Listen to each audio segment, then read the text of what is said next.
Hello and welcome back to another 50 States of Strange. You're not going to see my face in the beginning of this video. I'm just getting right into the painting. Today we are doing Massachusetts. This is what I have done so far after the live video that I did.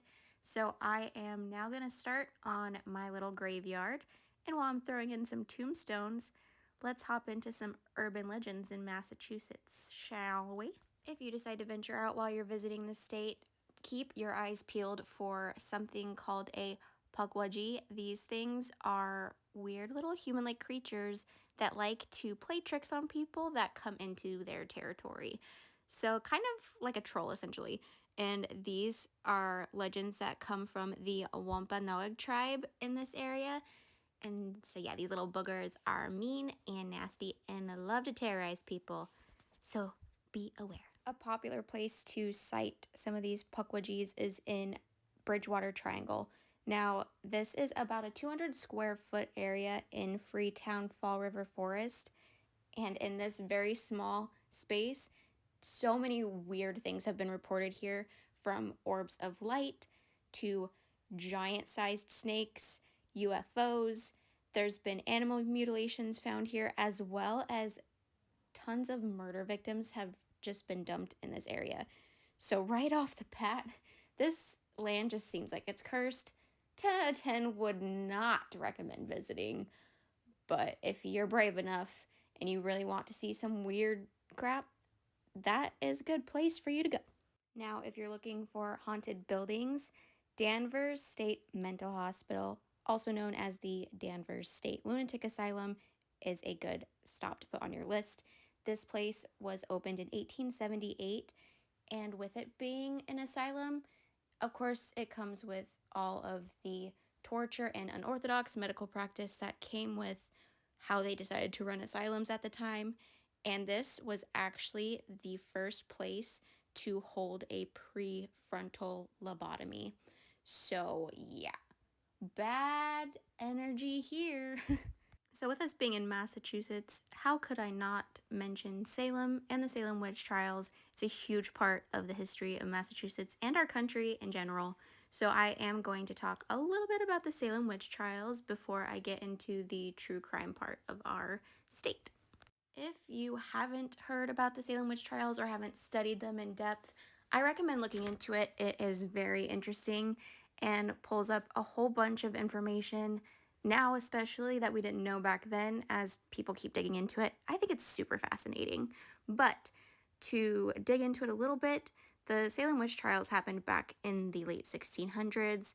There was a hysteria spreading around that witchcraft was abundant, and anybody who was sick or acting strange or, didn't really agree with certain thinkings was automatically suspected to be a witch at the time.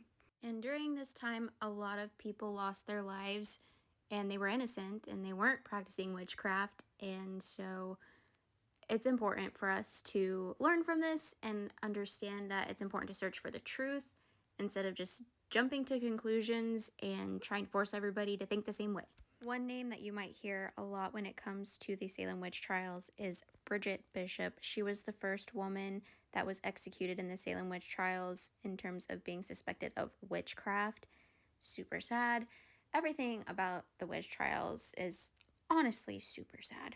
Another name you might have heard of is Giles Corey. Giles Corey is a man who testified against his own wife at the Salem witch trials, accusing her of, witchcraft and crap. They put her to death, and then guess what? Karma is a bitch, because he then gets accused of being a warlock, and the way that he is executed is they pile stones on top of him. Because, if he's a warlock, he's going to survive having massive stones piled on top of him. So they keep piling stones on him until he either, one, confesses that he's a warlock because the stones won't kill him and he'll just be trapped under there, right? Or he'll die. And guess what? He died because he wasn't a warlock. Because, yeah. This is a perfect and horrible example of idiocy Point blank. That's all I can say. And honestly, that in itself of him being crushed to death is not funny. That's not what I'm laughing about. I am just, that's how I am processing all the crap that I've read about the Salem witch trials. I honestly kind of just want to do a big episode on the witch trials themselves, get all the details out there. A lot of people have already done it, but it's just interesting, and why not do it again? Before I move on, I want to throw a little fun fact at you though, because obviously these people are getting sick and having like weird physical and mental things happen to them. So if it's not witchcraft, then what was the blame? Well, turns out in 1976, there was a study done and they find that there's ergot, which is a fungus that is found in rye and wheat, which was super abundant because that's like all they were really eating at the time, could cause hallucinations, muscle spasms, excessive vomiting, pretty much everything that they were dealing with. So knowing what we know now, it's possible that a damn fungus is to blame for the Salem witch trials. Oy. The final portion of today's state is going to be our true crime portion. So with every true crime, I will put out a warning that I am absolutely talking about some disturbing stuff today, and I'm going to be including some photos that are fairly gruesome.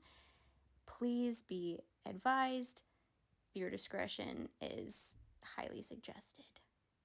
Okay, and now I'm going to talk about Lizzie Borden, the most horrifying story to come out of Fall River, Massachusetts, and definitely one of the most memorable murder stories of the country. It is a doozy.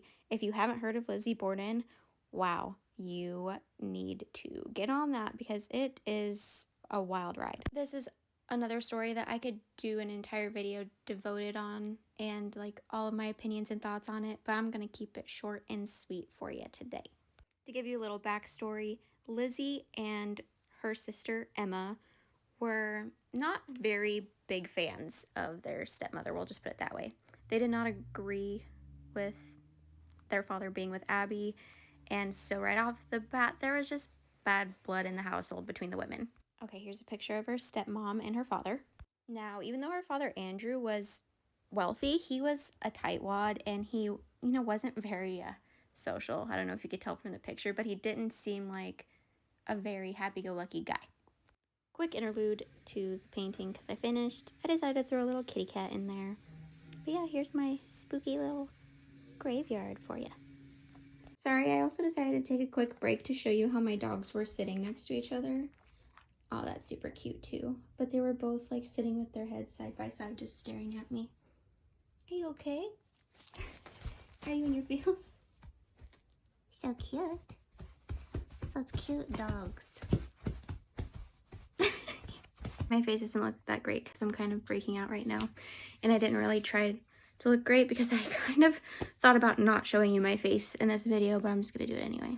Back to Lizzie. So yeah, Andrew was known as a tightwad, like I was saying. So between that information and the fact that the girls didn't like Abby very well, this was just all kind of mounting evidence to go against Lizzie in terms of the persecution trying to prove that Lizzie did this. Not only that, but a week before the murders happened, the whole family fell ill with food poisoning. And so again, looking back, they were like, that is super weird. That was probably her trying to kill everybody that way, and then it didn't work out. And then they decided to go the axe route. But again, there's just still some more weird information that keeps me second guessing everything. Lizzie's Uncle John comes to stay with them the day before the murders, which is also a weird thing because he doesn't really visit them. And he decided to come visit them the night before the murders happened. And he was also gone like early the next morning, like pretty much before everyone was like up and about. He had left already. And so again, another huge red flag. Also, another weird fact about this day is that morning when like Andrew goes to sit on the couch, supposedly Lizzie had helped him take off his boots, but his boots were on when they like came in and found the bodies and stuff. So that's another fact that doesn't really match up, but I think I know why. Okay, so the actual murders, as we know, are totally gruesome. Abby receives multiple hits with an axe, including 17 just to the back of her head.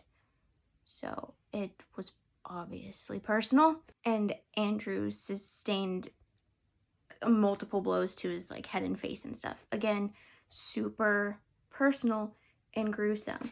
But Lizzie was acquitted of the murders, and honestly, I don't believe that they had enough evidence to convict her of both murders. However, this is my opinion, and obviously I don't know if it's right. No one really knows for sure, unfortunately, what happened, but this is what I think happened. I think that Lizzie talked to her Uncle John and they came to some sort of compromise to handle the situation together, and I think Lizzie went after Abby, and I think John went after Andrew.